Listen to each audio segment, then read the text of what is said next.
If you tour South America, it's amazing.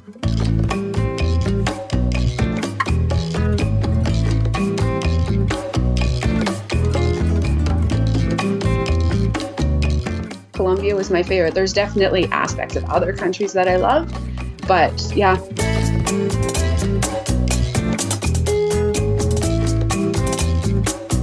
It's narrowness, sheer drops, no guardrail, and you have to drive through waterfalls. There's no other option.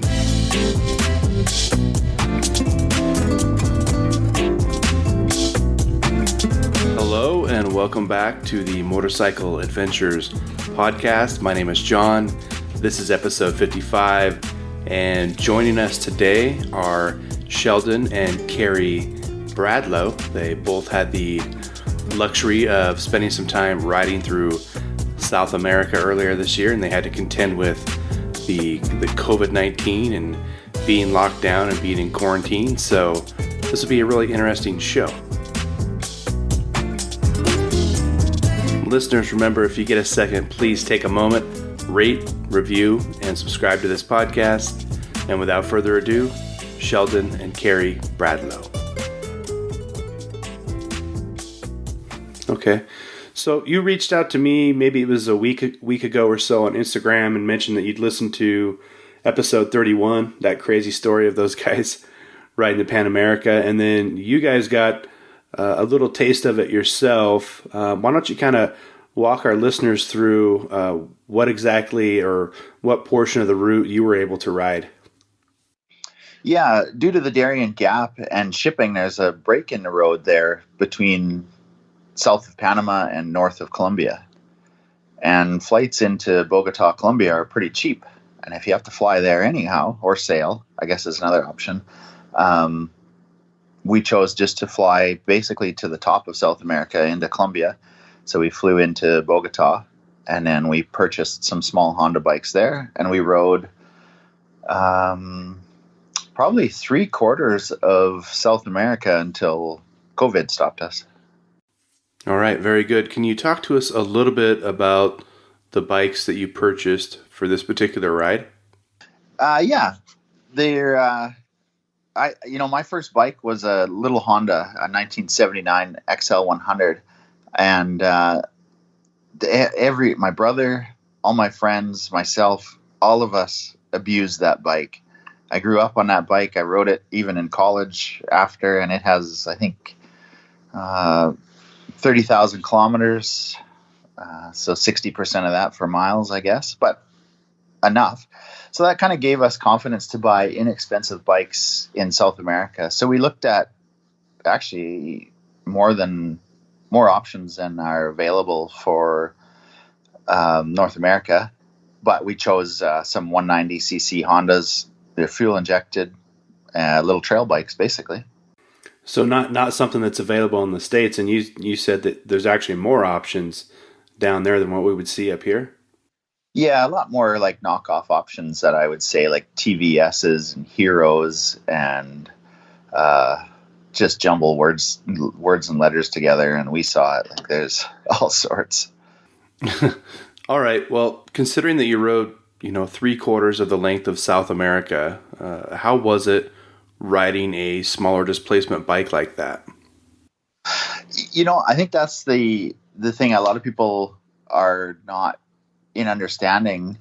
In North America, the roads and infrastructure, it's well engineered, it's thought out, it's built for speed. The roads are straight, the landscapes are open.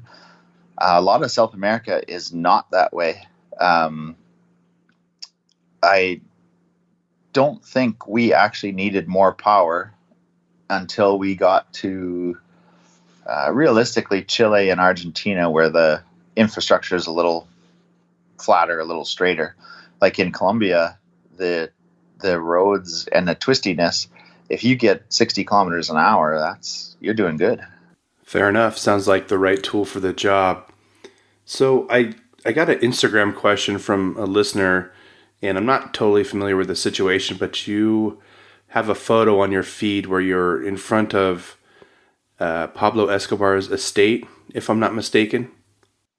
Yes. So his if I understand it right, his entire property, where his kind of original estate, has been taken over by the government, and it's massive. And that sign and that plane was out front of his property, back when Pablo owned it.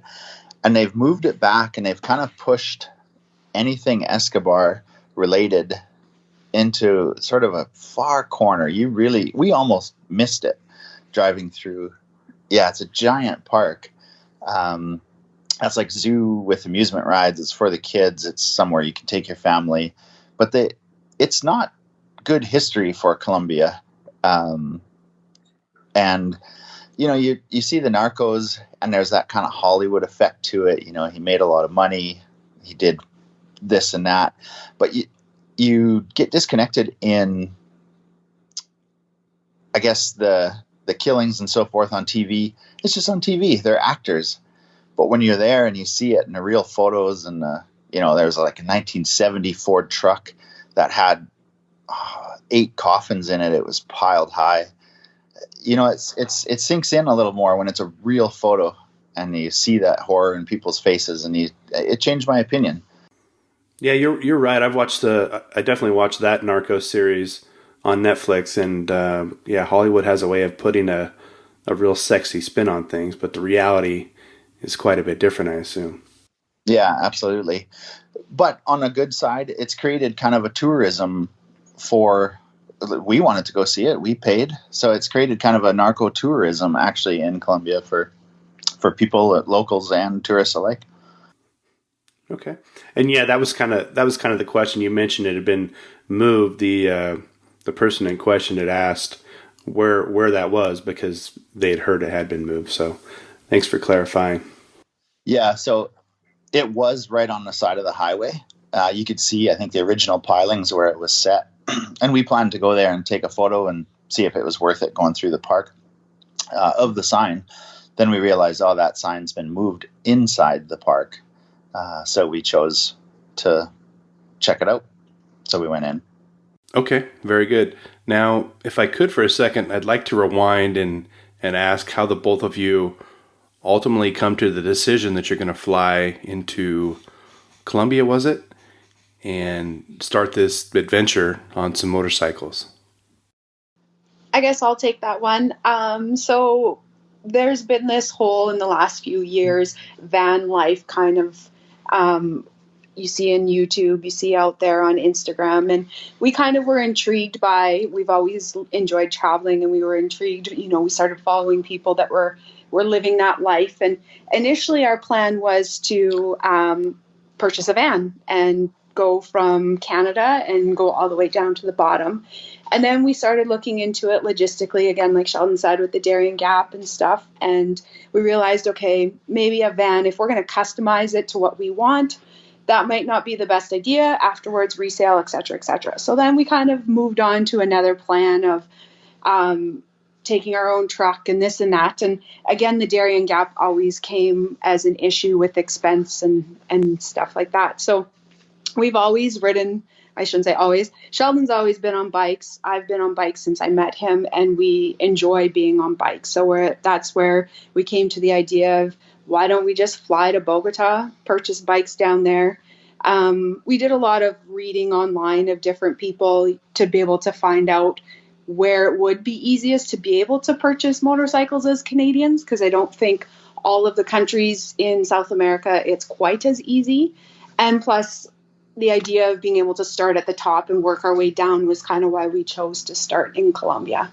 And overall, the process of purchasing motorcycles in Colombia, it was so simple. That's good to know for our listeners. Speaking of the van life, I watch plenty of those videos myself on YouTube and the builds. It's amazing what they can do. I'm just not sure how long I could live in a van. The travel portion of it looks amazing, but at the end of the day, you're still living in a very confined space. I'm not sure if that's for me. And for us, it would have always just been a temporary thing. Like, we weren't willing to live the van life permanently, because we always knew we wanted to come back to Canada. Like, it was just meant as a short-term travel and come home kind of thing. So you get to Colombia, you get your motorcycles, and you're on your way. What's that first day like? What's that feeling like? It was nerve-wracking. We're quite confident on motorcycles. We've raced them on the ice. We've raced them down in Mexico, and they lane split and squeeze shoulders, and they drive down there. So it was a little bit. So we intended to leave. What was it, 6 a.m. the first morning? Just to avoid some traffic. Just to avoid some traffic, and I think we were lane splitting by 6:03. But yeah, once you get used to it, it is great. You don't have to pay at tolls. There's a little sidewalk lane that the motorcyclists go through. Speed bumps, you can go around the side while all the cars are buying a drink or a banana or coconuts or whatever their street vendors are selling. So you can just slice through traffic like a hot knife through butter. And you probably weren't carrying much, right? I mean, what did you guys have with you when you started the trip? We took everything down. So we purchased 2 Moskomoto Reckless 80 systems. Okay. And then we overstuffed them to probably be our own version of a Reckless 130 or something. Yeah, but we had everything. We had a camp stove. We had a 4-person tent. We had a 4-inch thick queen size air mattress. We had 2 French presses with us. We had comfort items and everything we needed. Little tool roll. Yeah, basically our priorities were, as if we had to camp, we wanted to have a good night's sleep. And like Sheldon said, the French press, we wanted to be able to have coffee. So those were the priorities when we were thinking about what we wanted to bring with us. I gotta ask this question. Can you get great coffee down there in South America? So that's an excellent question. And it's really simple. But we asked it too. If you want to spend, you can get it.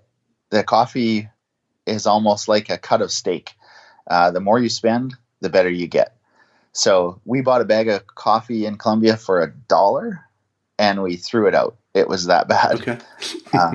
So then we realized, we did a coffee tour in, Salento region? Salento, yeah. And it was pretty cool to see and witness the amount of work that goes into, whereas us as North Americans, we just scoop it into the pot and don't even put second thought into how much time and effort has been put into picking those by hand and drying them, roasting them, and etc. And I think something we did learn too, and it was not just related to coffee, but all of their example produce, etc. Everything that they grow, the top quality stuff is all exported. So that in the coffee situation, it was harder to find good coffee because while they're sending it all over the world elsewhere, and they keep the lower quality stuff for themselves, and that was the same to be seen for vegetables and fruits, etc. It wasn't the best quality stuff, even though you're seeing it all grow in there and you're like, it should be amazing. But unfortunately they export it because feasible or financially that's what makes sense for them. So my assumption is you spent some time camping, you spent some time in hostels, hotels, or whatever. What was lodging like for you guys on a day-to-day basis? Climate usually stipulated if we would tent. If it was hot, a lot of days in lower elevation in Colombia, it was so sweltering hot coming out of Canadian winters to Colombia was a shock. So we would find an inexpensive hostel or hotel with air conditioning being priority number one. And while I'm thinking about it, what time of year did you start this anyway, or what month did you start this? We left Canada January 15th. Just in time to get away from the winter that we had already got to experience. We had hoped actually to leave earlier, but just the way things worked out, we didn't get away any earlier. And had we left earlier, we would have probably avoided COVID. But the timing just worked out better for us to leave mid-January. So. Yeah, I like to visit Hawaii when it's winter here, and we probably don't have the brutal winters that you guys have up there. But there's nothing like getting off the plane and it's 75 degrees and you look back home and it's 22. Absolutely. Yeah, I agree with that. Any apprehension going into this? I got a question for you a little bit later about a particular border crossing that I saw on your Instagram, but were you worried at all? Were you scared? I would say no. We are curious. You're curious about the unknown, purchasing, insuring, getting those hurdles, because we didn't, without doing it, you don't know if you can get insurance as someone from North America in Colombia. So I guess there was a little bit of questions and fear there, but as far as purchasing a bike, if you have dollar bills, that happens pretty easily anywhere in the world, I think. It's the legal standpoints and those kind of rules.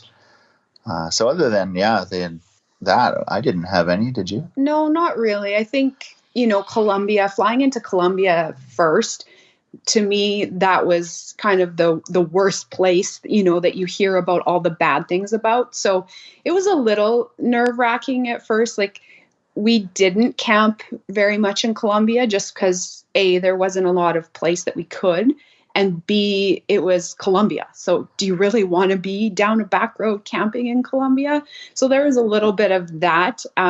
But I think overall, our family and friends were more worried about us going than we were. Actually. I bet. We're pretty easygoing and don't take things too seriously. But at the same time, we're very aware of our surroundings. So I think we were more excited about the idea of the adventure than really thinking too much about what could go wrong. If you reflect on the trip as a whole, question for both of you, what was your favorite country?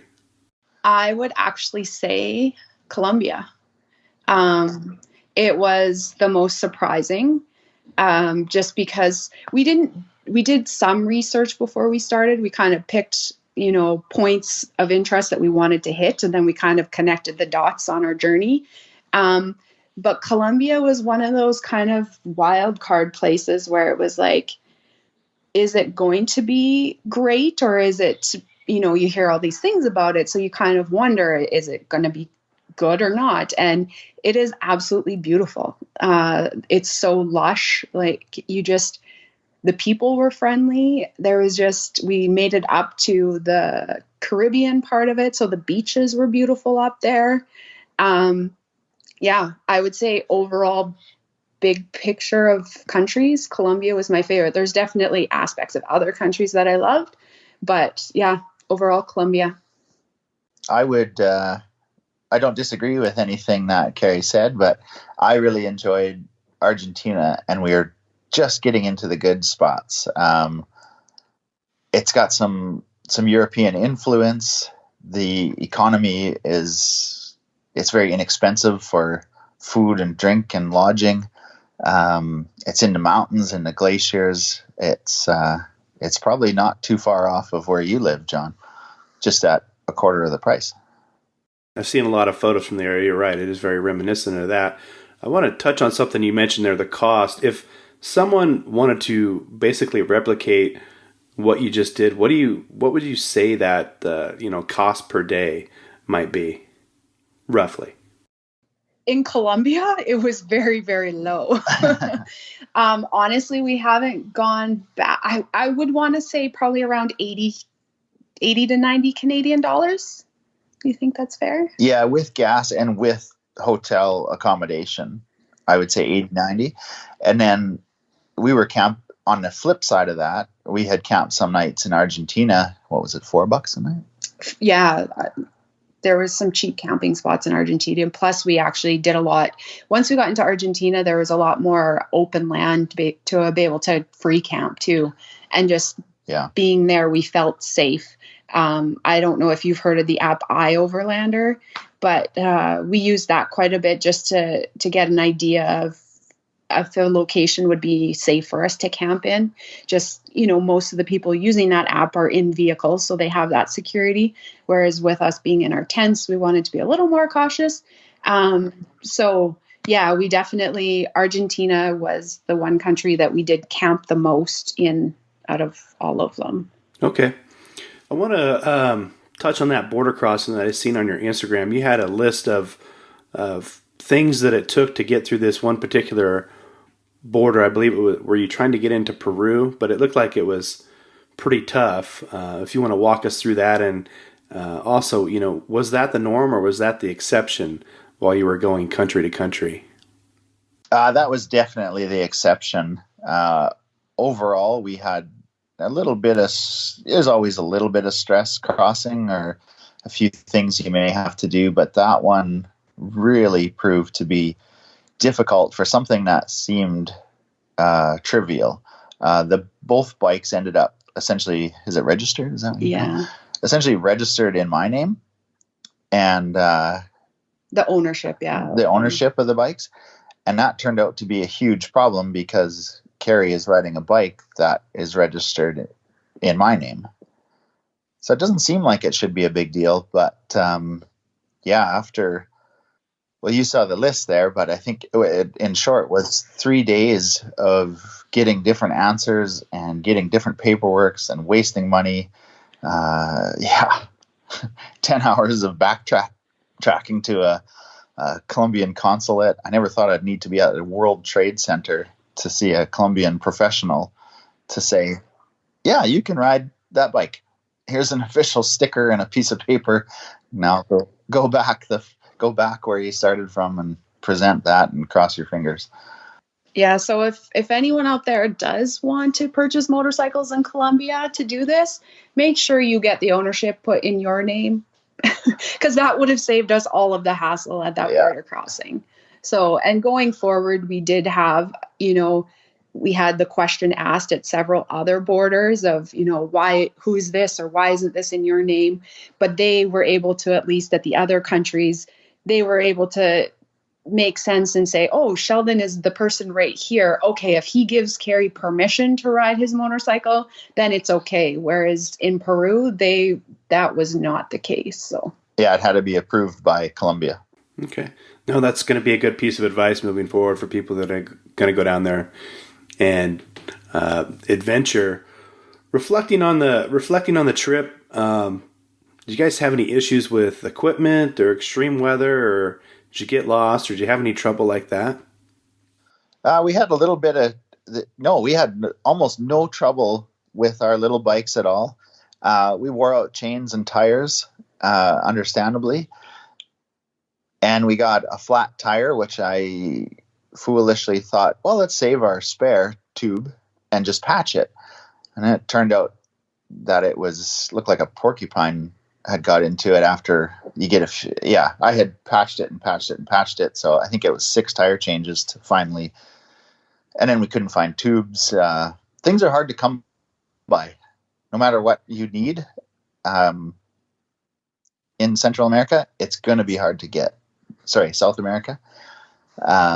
It's going to be hard to get. Like buying a tube took us 6 hours in Uyuni.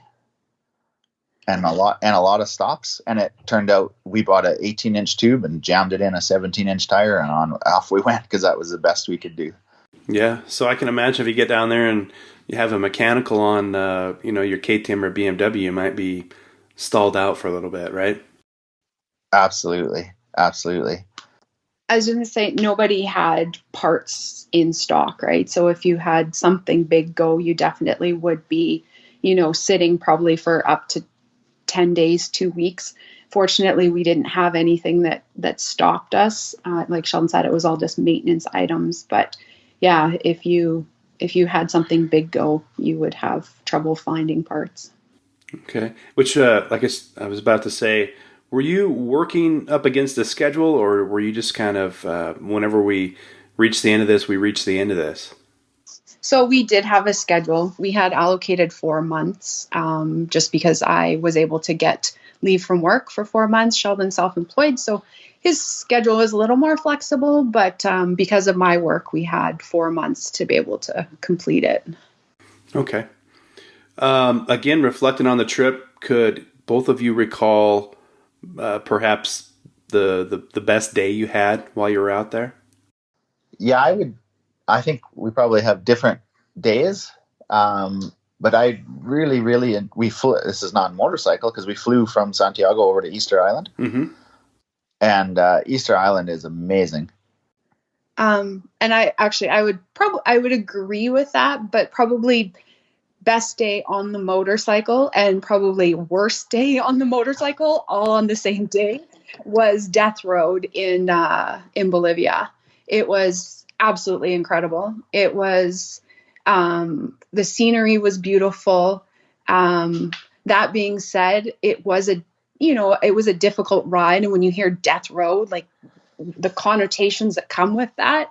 But that being said, a lot of the roads that we had already ridden before that were pretty gnarly and intense too. So I think we had me personally, what I expected from Death Road and what was there wasn't quite the same level of, what I expected it to be for hardness or difficulty. But it was also the worst day because it absolutely poured on us for part of it, and we froze to death getting back to La Paz. Like I was very fortunate that actually before we left, Sheldon bought me heated grips to be able to put on whatever bike we purchased down there. So he had put heated grips on my bike because my hands just are always cold, and that was an absolute lifesaver that day. Sheldon did not have them, and he basically froze his hands, and it wasn't even really that cold. It's just you're up at the elevation and the rain and everything. So it was absolutely beautiful. That's where Sheldon got all of his he got his flat tire too. So It was quite the adventure of a day. And I think that's probably why it was one of my favorite, because it was just a bit of everything. And at the end of the day, we made it back to the hotel room and we had a good story to tell as we warmed up. So I think a lot of people have seen videos from the Death Road, but for those who haven't, I mean, what kind of gives it its namesake? What's so dangerous about that road?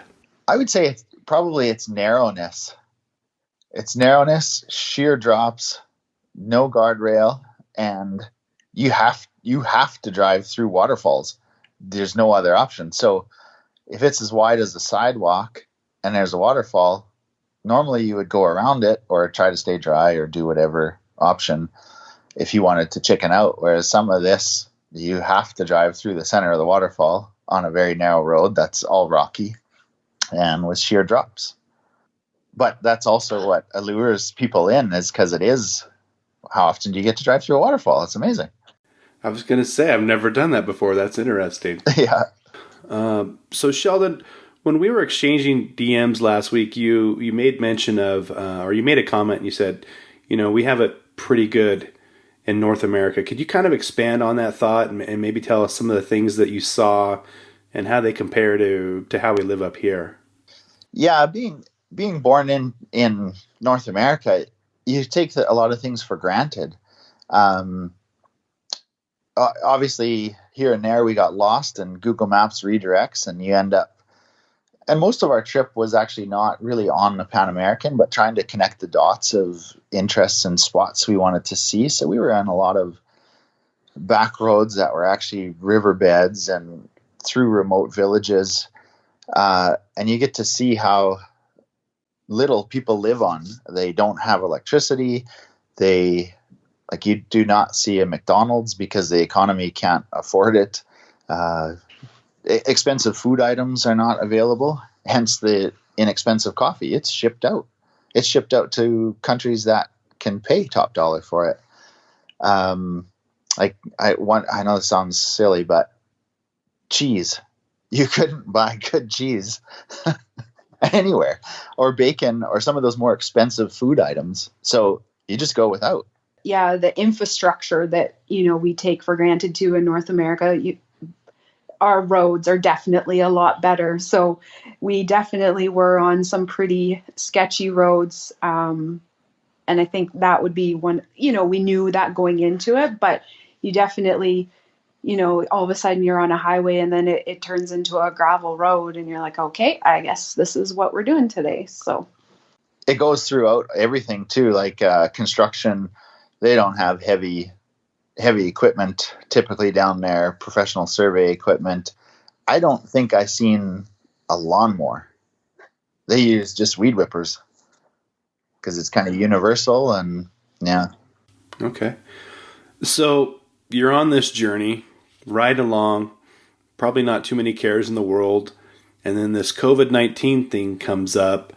I'd be interested to know how you got the news. I'm curious if the news travels in some of these remote places as fast. I'm guessing that it doesn't, but what happens when you start to kind of get wind of that? So yeah, basically we were in Argentina when we heard about it. I can't even recall. I want to say probably a friend or family member told us, things are shutting down. Like you gotta come home or whatever. And our plan was we were basically in Bariloche in Argentina, and our plan next was to head over into Chile and start doing the Carretera Austral trail. And so when we started hearing about it, we were in a pretty sweet spot in Bariloche. It's known as South America's Switzerland, so it's beautiful. There's mountains, there's lakes, and we knew that if we went to Chile and we got stuck over there, that there wouldn't be nearly as much infrastructure or businesses for us, and it would probably be not as nice of a place to be stuck. So what we ended up deciding was, okay, let's stay in Bariloche a couple days. We really didn't, like you said, we hadn't been following any of this. We did not realize totally the extent of it. We were like, oh, it'll blow over. It'll be okay. We'll wait it out here. And then within a matter of 1 day, 2 days, everything had shut down in Argentina. And we were like, whoa, okay, I guess we really aren't going anywhere. So the way it worked down there was if you had come into the country in less than 2 weeks, which we had, you had to quarantine for 14 days.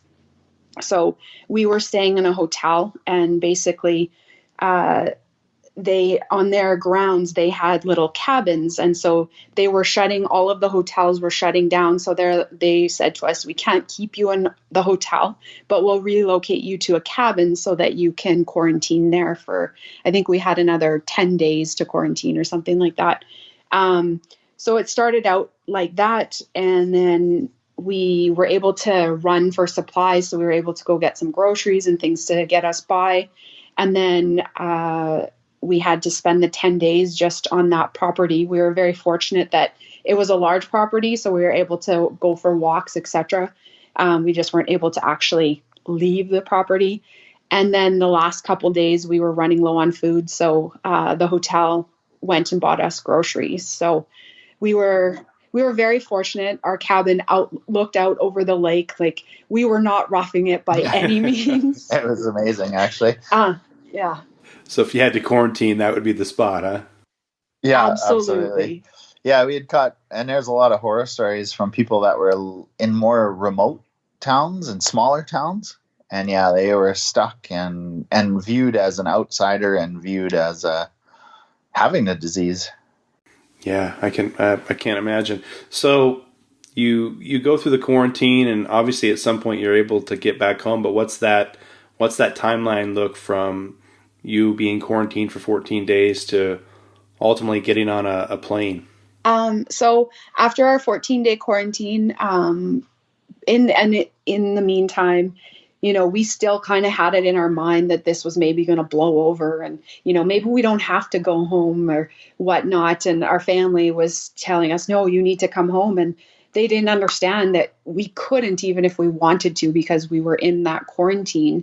And Bariloche is a smaller city. So ultimately, to be able to leave there, we had to get to Buenos Aires.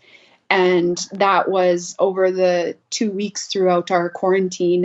And even a few days after, there was a lot of back and forth on, what do we do? Do we ride our bikes to Buenos Aires? But there was roadblocks and everything in every direction that you could possibly go. And, we were following a lot of social media and Facebook groups that we were a part of, and people trying and they couldn't. And so we had a lot of back and forth on, what do we do? And at the end of the day, must love social media, but I was part of a Facebook group, and I just put it out there and I said, is there anyone in the Bariloche area that knows where we could store our motorcycles while we go home to Canada?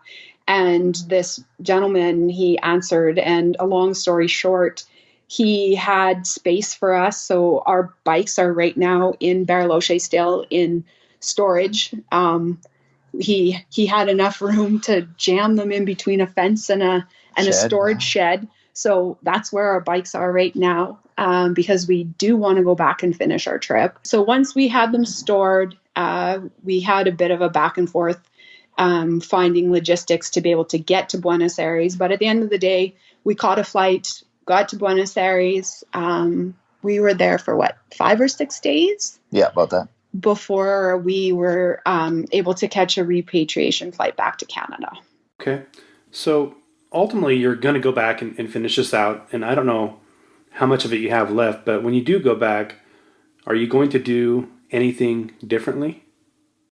I'm going to take a sheepskin for my seat. Other than that, no, actually. We thought about that. And that's really it. A bit of seat comfort, and that's all we needed. Yeah. All right. Both of you, biggest takeaway from this experience? I think in short, and this is kind of vague, but South America is amazing. No matter what route you trip or what roads you take, if you just tour South America, I would recommend via motorcycle. If you tour South America, it's amazing.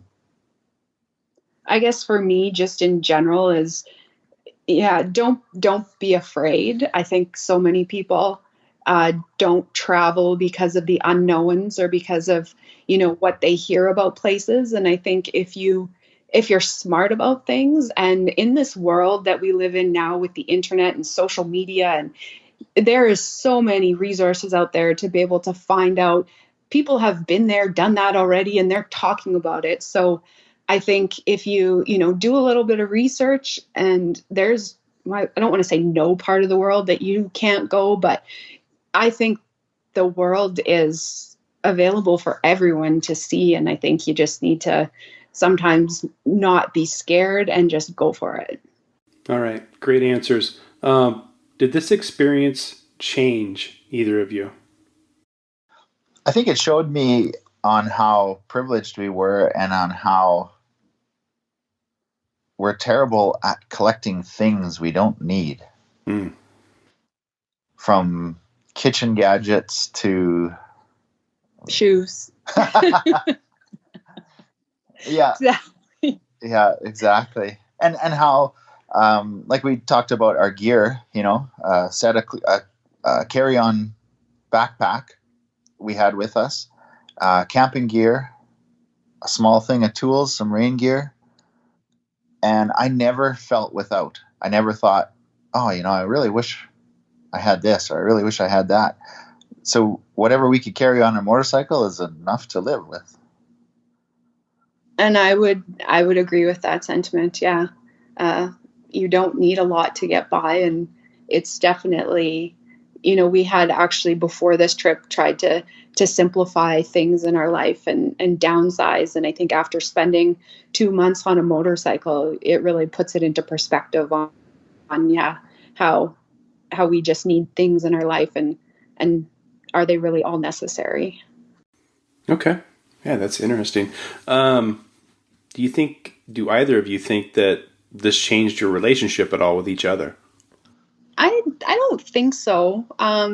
We've been together for a long time, and it's just the two of us. So we spend a lot of time just doing things together. We're very fortunate that we enjoy a lot of the same activities. So I don't know that it changed our relationship. I think it's, I feel like we had a strong relationship before we went, and there were, I can't think of too many days where we fought about anything. So I don't know. If anything, I guess you could say it made it stronger just because, it re-amplified the fact that, okay, we can hang out with each other for 2 months, 24/7. When COVID hit and everyone was talking about, oh my gosh, I'm going to be stuck with my spouse. It's like, well, we've been doing that for the last 2 months. So I guess it's nothing different for us. Yeah, it definitely created some good memories. And that, my friends, is what it is all about. Sheldon, Karrie, thank you for sharing your memories with us. Listeners, if you want to follow along with Sheldon and Karrie and their adventures, because it sounds like they're going back, at Sheldon Bradlow and at Karrie Bradlow, both on Instagram. Listeners, we've got another episode coming out this Monday, and this time it will be Joe Rust. And although Joe Rust needs no introduction, I'll go ahead and give you one. She is the first woman to ride around Africa solo.